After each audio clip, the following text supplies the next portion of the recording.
lagi dengan kita anak sasaran. Jadi buat hari ini saya akan mempraktekkan bagaimana caranya antisipasi ketika kita ditendang di jalanan. Antisipasi tendangan sekarang. Oke? Nah, jangan kemana-mana.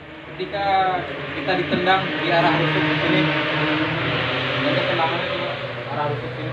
Nah, biasanya kita kalau ditendang arah sini, saya akan mencontohkan cara antisipasinya.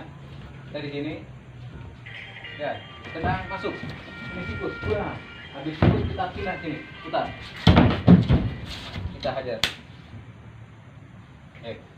Saya akan mencontohkan gerakan cepatnya. Nanti setelah itu saya akan mencontohkan detail-detail gerakannya. Oke? Kadang kita nggak tahu kan, dia langsung tendang, masuk tendang.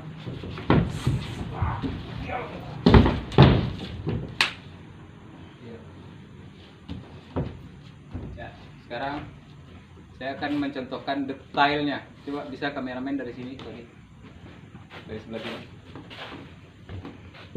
Oke, ini yang harus pertama kita lakuin. Ketika tendangan nyampe, sebelum nyampe kita harus putar badan. Tendang, putar sampai kita tangkap.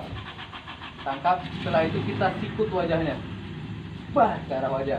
Oke, habis ini kita lepas. Lepas, ambil kepalanya. Putar. Habis itu kita hajar.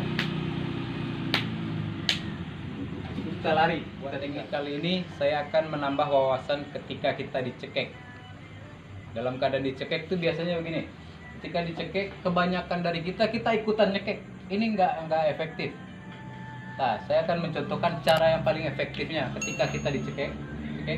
Ini harus kita lakuin. 1, serang sini. 2, setelah itu ambil kepalanya, lutut. 3, banting ke bawah. Ya. Oke. Nah, sekarang saya akan mencontoh gerakan cepatnya. Ketika kita dicekek, langsung refleks. Ya.